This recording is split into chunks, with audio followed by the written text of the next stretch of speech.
Mang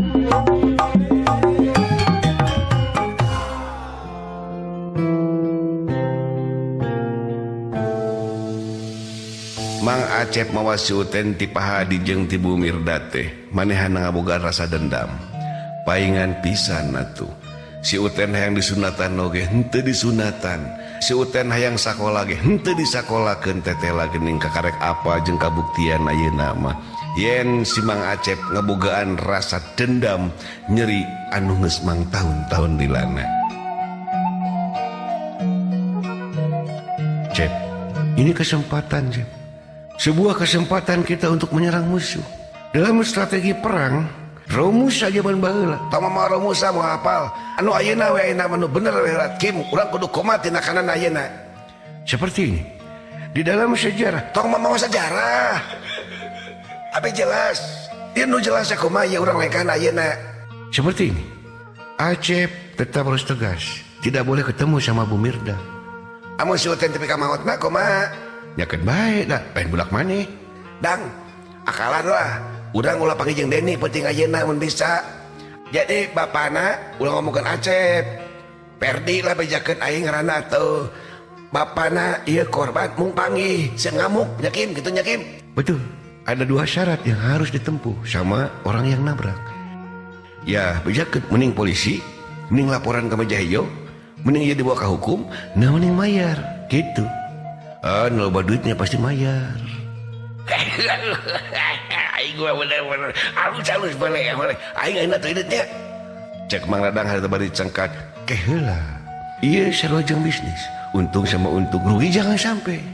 Ada uang 10 juta, Acep rek mere sabaraha.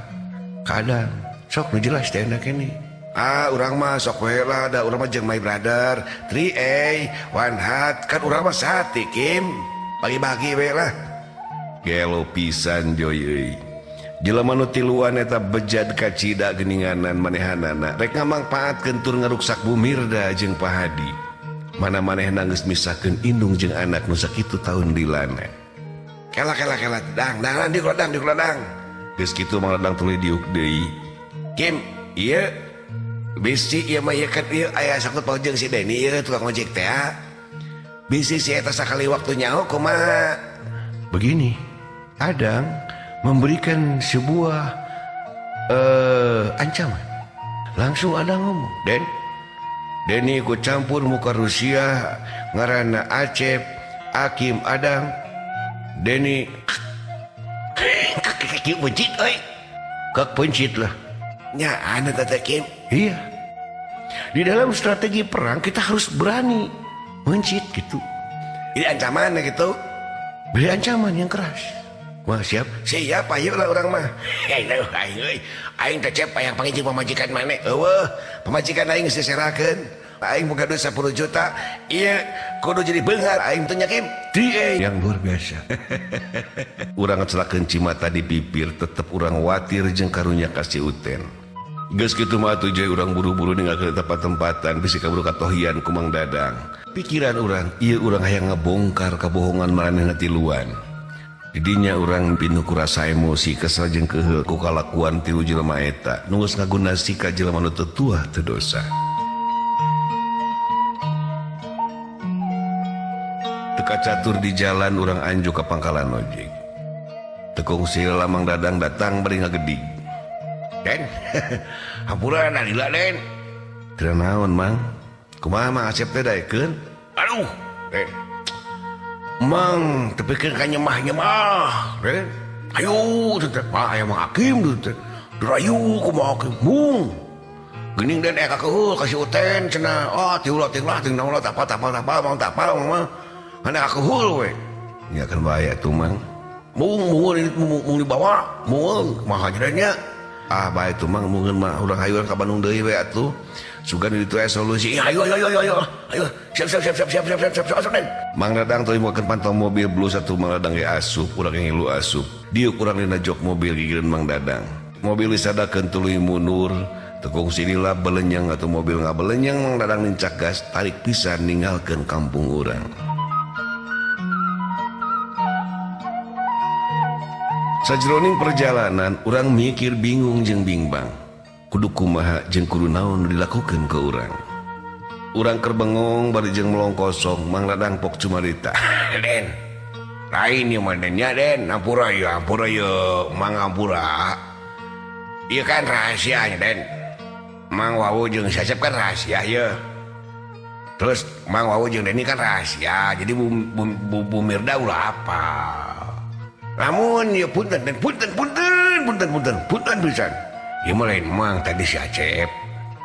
Lamun keberadaan ieu status Mang Wawu jeung si Acep, Wawu jeung sasalah cepet basana gitu.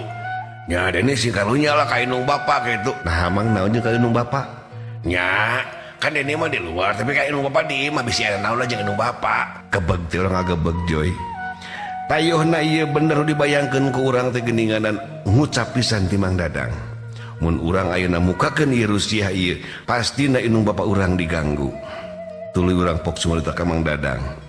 Nya Mang mun teh mah abdi mukakeun wawuhna Mang jeung Mang Acep.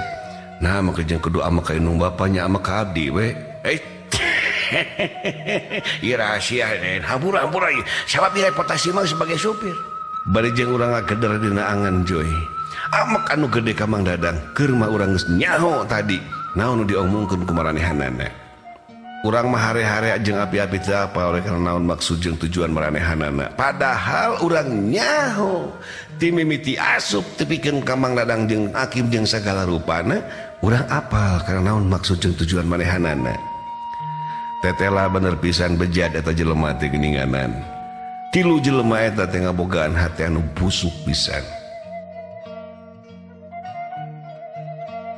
Gancangna carita urang geus anjuk di Ranca Badak.